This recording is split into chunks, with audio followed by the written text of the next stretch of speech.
Fala galera, tudo bem com vocês? Eu sou o Ribeiro, esse aqui é mais um vídeo do canal. No vídeo de hoje vamos falar do 7º episódio de review, que foi feroz, arrebatador e incrivelmente louco. E antes de começar a falar tudo, já se inscreva no canal, ative as notificações para receber mais conteúdos, curta e comenta bastante, me siga na minha rede social. Bom gente, esse episódio eles mostraram que eles estão dispostos a tudo quando eles querem, e quanto mais ainda quando eles querem acertar em algo que eles erraram em algumas outras coisas nas outras temporadas de The Boys. E aqui eles foram demais, foi maravilhoso, foi quase que irretocável, porque teve que deixar algumas coisas soltas para esse final de temporada, mas foi muito bom. A duração dele foi maravilhosa, ele entregou alguns desfechos e também tá aí expandindo o nosso universo aí de The Boys a algo muito maior que a gente não sabe do que esperar, mas vai aceitar tudo que está por vir, porque o bicho vai pegar. E gente, eu devo dizer a vocês que o vírus, ele me lembrou muito uma pegada The Last of Us, sabe? Essa coisa de o vírus, né, ser contaminado pelo ar, dele ser contagioso, dele, né, pegar todas as pessoas, né, de uma determinada espécie, né, como no caso dos humanos, e poder evoluir para algo maior. E cara, foi louco demais ter essa referência, ainda mais com o carinha ali todo, né, pipocado assim, meio que quase uma referência gritante a The Last of Us, e também com a pegada com a vacina dos X-Men ali do confronto final, né, onde tira esses poderes dos supers. Eu acho essas sagacidades, essas referências sendo cada vez mais reforçadas, é muito incrível. E assim, por mais que o nosso Cardoça tenha sido manipulado, ele não poderia ter ido até o final. Ele poderia ter tido uma escolha de não ter conseguido. Mas a gente tem que levar em conta que todo cientista é um cara curioso. E por ser curioso, ele vai estudar, ele vai chegar, ele vai fazer de tudo até chegar naquele ponto objetivo que ele busca nas suas pesquisas. Então você entende um pouco dessa questão, mas não dá para passar pano, porque ele já foi longe demais e não tem mais volta. E ele durou mais do que muitos personagens, tá, gente? Não é, né, puxando o sarro aqui pros Brazuca, não, mas às vezes alguns personagens acabam morrendo antes, né, mas aquele até durou muito mais. E agora temos o primeiro momento das revelações, né, onde a gente acaba descobrindo que aquele show pirotécnico, né, que o Capitão Pátria fez no avião ali para a segunda temporada, foi aqui revisado novamente, e aqui a gente entende as reais intenções e os verdadeiros objetivos da nossa Sherry com tudo que aconteceu aqui em GV até agora e o porquê ela tá tão empenhada nessa vacina. Eu devo dizer que eu adorei esse momento. Eu não gosto muito quando a gente acaba ouvindo da boca de outra pessoa, né, reforçando esses ideais, essas propostas que a nossa vilã estava fazendo até aqui. Até porque mostrou que essa vilã teve relevância zero a tudo que acontece, porque se ela tivesse aquele impacto, ela poderia falar ela mesma, né, sobre tudo, e não a outra pessoa qualquer. Não que a Mallory não seja uma outra pessoa qualquer, mas ainda assim tirou um pouquinho o impacto e aquele clímax, né, da cena de revelação e, né, das coisas serem contadas mais detalhadamente. E eu gosto muito dessa cena porque essa cena da Mallory com a Sherry foi praticamente quase tirada das HQs, e ao mesmo tempo ela funciona como uma resposta a algumas coisinhas que acontecem no começo do arco dos He-Mans, né, desse encontro com a Susan, que aqui é a Mallory, com a nossa Sherry, como elas se conectam com tudo que aconteceu, com a questão do vírus, com a questão, né, dessa arma que é capaz de matar o Super, e dentre outras coisas, para estarem um passo à frente de alguma forma. E outro ponto muito interessante nessa cena é que tem alguém na chamada telefônica da nossa Mallory. E quem é essa pessoa? Você já sabe, né? Eu não preciso falar quem é essa pessoa. Que é o Billy Bruto. O Billy Bruto está sendo citado muito nesse final de temporada, em questão de teorias e outros quesitos. Então, aqui a série meio que indiretamente está confirmando que essas teorias elas têm fundamento. E assim, gente, o Jordan subiu no meu conceito, tá, gente? Eu não consigo explicar pra vocês, mas ele subiu muito no meu conceito.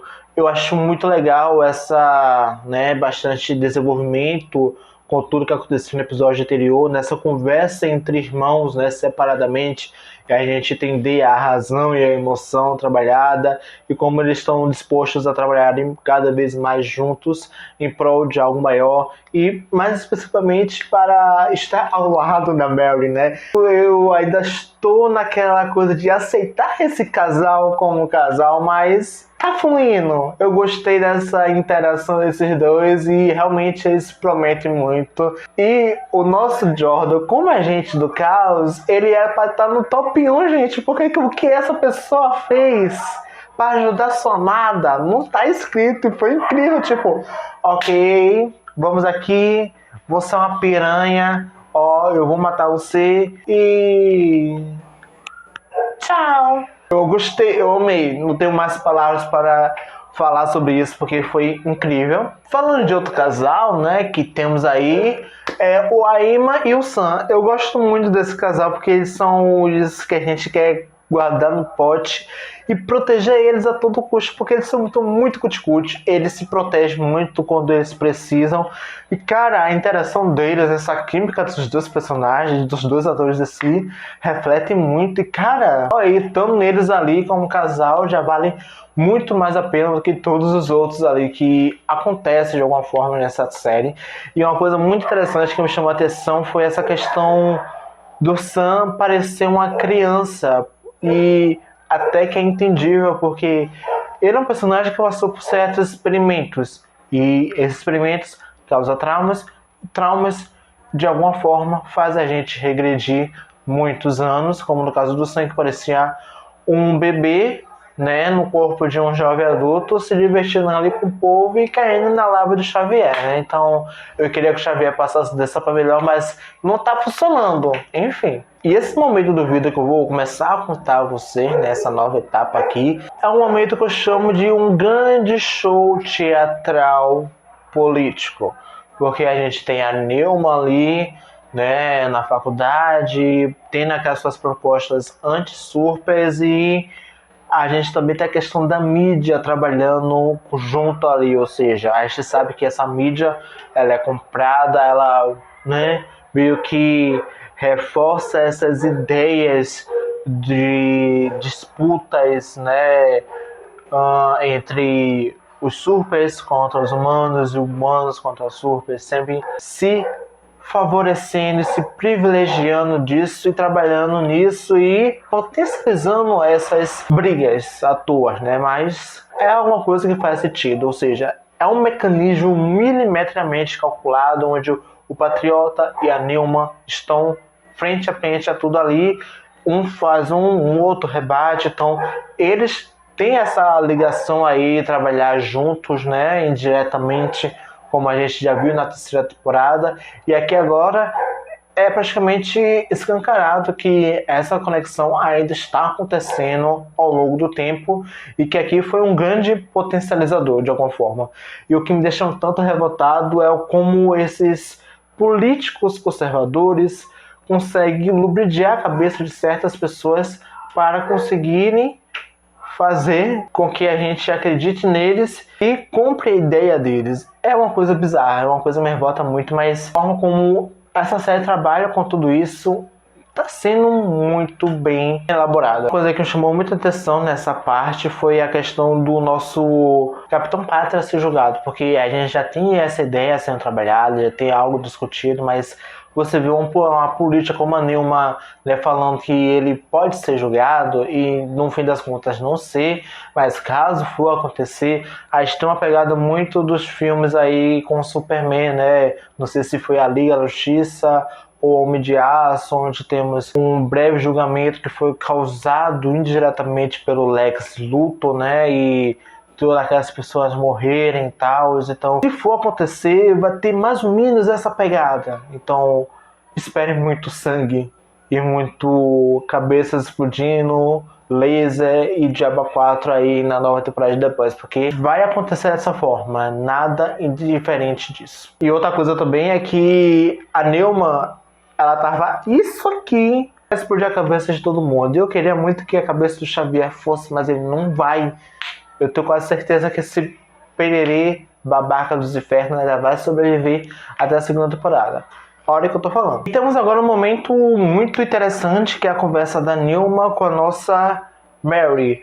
Eu devo dizer a vocês que eu adorei essa conversa entre as duas, e eu devo retificar um detalhe aí que eu havia falado no vídeo anterior, que eu falei que a nossa Sherry era a benfeitora da nossa Mary, mas no fim das contas era um erro, porque minha teoria indicava outra pessoa e eu acabei trocando os nomes. Mas minha teoria se confirmou, né, aqui nesse episódio, que a nossa Nilma é a benfeitora da nossa Mary. Mas o que me deixou mais puto foi a questão de que o lado sempre arrebenta pelo lado mais fraco.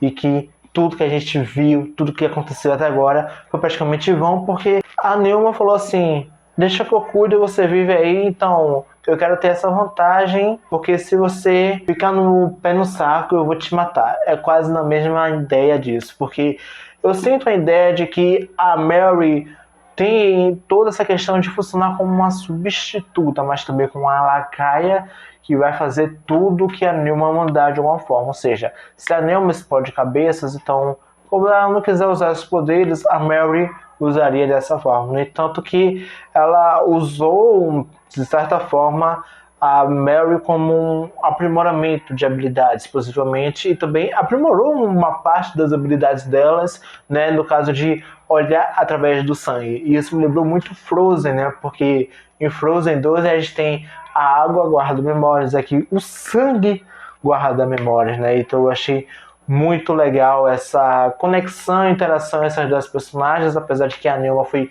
muito filha da mãe, mas não se esperava nada de diferente disso. E apesar de essas personagens terem uma certa semelhança em questão de habilidades, eu ainda acredito que a Mary ela possa ter outras coisas que a Nilma não tem, como uma pequena possibilidade de criar surpresas ou matá-los, né, de alguma forma, como no caso Nilma também matar, mas a forma como a Mary mataria seria completamente diferente da dela. Foi praticamente com essa intenção que a nossa Nilma usou e, né, pegou a Mary e levou ela para Godot. E uma coisa que me chamou muita atenção nessas questões de habilidades foi que se a Mary quisesse, se a Mary também conseguisse, você se lembra que no segundo episódio a Mary meio que quase pega o sangue do nosso Luke e dá pra ela, né? Imagine se a Mary conseguisse fazer isso. O que ela conseguiria com tudo? Primeiramente, saber de tudo que aconteceu, ter as memórias praticamente vívidas de tudo que o Luke passou, e também parte do Sam também, como o sangue dos dois estava ali misturado. E a série se resumiria em poucos episódios, não aconteceria na forma que aconteceu. Então, eu acho que não fazer qualquer personagem fizesse aquilo naquele episódio foi para reforçar que essa possibilidade aconteceria e que nada aconteceria que estava acontecendo até chegarmos aqui em GV. A única coisa que me chateou muito de verdade foi que o nosso André ele foi resumido a um personagem ressentido e amargurado, né? Sendo que coisas que ele poderia trabalhar super bem e não tá sendo uma grande pauta. Eu acho que desenvolver o personagem dessa forma não foi tanto suficiente assim, mas até que foi viável, porque de alguma forma essa questão do legado do pai fez sentido e tá fazendo, né, de alguma forma, porque a gente descobre que o pai dele teve um ataque epilético, então a gente pode ver aí um problema neural ou uma possibilidade de o pai estar morrendo e não querer causar tanto problema no filho, mas fazer com que o filho se torne um dos 7 para pelo menos ir embora em paz. Ou seja, esse é um objetivo que está ali por trás desse legado familiar. Então, é entendível o comportamento do pai, mas também ainda não tão aceitável, né, com tudo que vem acontecendo na série. Eu acho que é uma pequena possibilidade nesse final de temporada o personagem morrer e mudar esses comportamentos do nosso André, de alguma forma. E agora vamos para a segunda parte das revelações, quando a gente descobre que a nossa Sherry criou a Kate como uma filha e também, né, como uma possível sucessora caso ela morresse e cumprir a missão dela de alguma forma imprevisível, mas no fim acabou se voltando contra ela e eu vou até chegar nesse detalhe. E também a gente entende que a nossa Sherry ela tem medo da Kate, então por isso que ela sempre busca dar o remédio, porque aquele remédio não funcionava como um inibidor de poderes, mas pelo menos impedia da nossa Kate de pensar, né, racionalmente com tudo que estava acontecendo e não cair nas lábias dela, como ela aconteceu aí ao longo da temporada e quase aconteceu no final aí, né, onde temos aí o custo, né, de recuperar a confiança dos amigos, ou seja, ela fez a nossa Sherry contar tudo e mais um pouco, né, tudo que a gente já sabia, então não acabou se tornando plot, porque plot é algo que a gente tem umas entrelinhas, mas é mais exemplificado aqui nesse final. E não foi tanto que aconteceu, porque tudo que a gente já sabia, que a faculdade era uma fachada, né, onde todos os personagens ali eram cobaias de experimentos e que na verdade que estavam sendo estudados eram eles e não eles estudando, né, todas as coisas que levam eles a ser um herói. E só foi esse ponto à parte, porque tudo que a gente precisava saber agora já foi contado muito anteriormente, então meio que não favorece muito todas essas questões das personagens. Mas eu entendo para mim que essa cena foi mais para mostrar que a Kate é uma grande vilã da história, né? Ela acaba se tornando a vilã por todas essas coisas de retaliação, culpa, ressentimentos que fazem ela ter esse comportamento de matar a Sherry. Eu acho bem interessante porque ele enfatiza muito o momento das HQs, porque a gente, né, tem uma morte de uma personagem que ela tem esses poderes parecidos aí com a Newman e com a da própria Kate, de que ela tem né, acaba tendo uma certa lavagem cerebral, né, lubridiano de alguma forma dela, e quando ela chega a determinado local, ela morre. Então, aconteceria quase praticamente dessa forma com a nossa Sherry, porque ela ia esquecer de tudo, ia vagar por aí como irmão da Kate e chegar no momento e morrer, né, ter um derrame ali cerebral e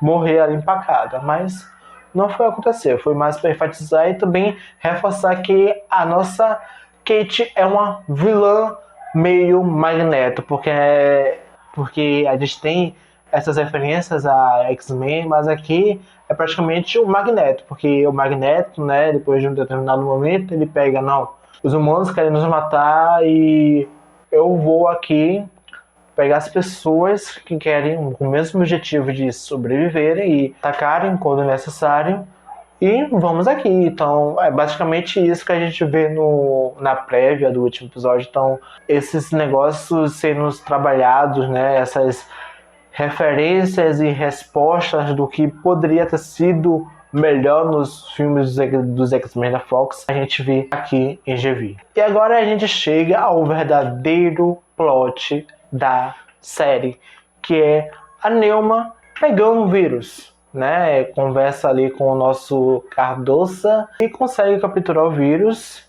e no fim ela leva ele de arrasta pra cima, ou seja, eu tive um sex appeal com o cara e acabou ainda de arrasta pra cima, mas enfim, é exemplificado o porquê que ela pega esse vírus, indiretamente falando, né? Porque essa é a vantagem que ela tem contra o Capitão Pátria e contra as próprias outras personagens supers que tem na série. Porque ela foi criada de alguma forma para abominar os supers, né? E, indiretamente falando, ela abomina ela mesma por ter poder. Então, ela usa isso como objetivo de vida e tá usando esse vírus também para obter uma certa vantagem aí. É algo temporário, mas que em breve ele vai ser refinado. Então, a teoria de que o nosso Billy vai capturar esse vírus, ela está mais que corretíssima, meus amigos, porque é quase no mesma linha ali, porque o Billy está descobrindo primeiro, agora ele vai depois descobrir com quem está o vírus e pegar e usar de alguma forma. Mas uma coisa que me deixa muito revoltado em questão da teoria é que eu achava que o Cardoso seria aquele cientista que ia ser sequestrado pelo Billy e ia refinar o vírus. Mas no fim, esses acontecimentos vão seguir as HQs e vamos ver o Billy capturando o Vogue para o Vogue refinar o vírus e ampliar ele em larga escala, guardar em um compartimento em determinado local e quando o Billy precisar, ele vai usar ele na cartada final, que não sei se vai acontecer tão bom quanto as HQs, mas eu espero que seja melhor. E como estamos trabalhando aí em conexões, o vírus ele vai ser literalmente essa ponta do iceberg para a 4ª temporada de The Boys, ou seja, é ele que vai motivar certos acontecimentos e algumas outras coisas à parte, né, com tudo que vai acontecer em The Boys. Então, esperem ouvir muito na 4ª temporada sobre o vírus e também outros demais acontecimentos que vão ser relativamente interessantes nessas novas temporadas aí, viu? E agora nos resta saber quem vai sobreviver a esse grande caos que vai ser o último episódio. E eu tô sentindo muito uma referência ali ao segundo filme ali dessa nova leva dos filmes dos X-Men, misturada aí com o último filme, né, da Fênix Negra, porque a nossa Kate tá meio que com essa pegada de Fênix Negra, então há essa possibilidade. E agora é esperar qual vai ser o personagem aí que vai para o novo ano de The Boys. E é isso, gente. Eu espero muito que vocês tenham gostado desse vídeo. Ele ficou muito longo, eu sei, mas eu consegui falar tudo. Já se inscreva no canal, ative as notificações para receberem mais conteúdos. Curtem, comentem bastante, me sigam na minha rede social e até a próxima, gente.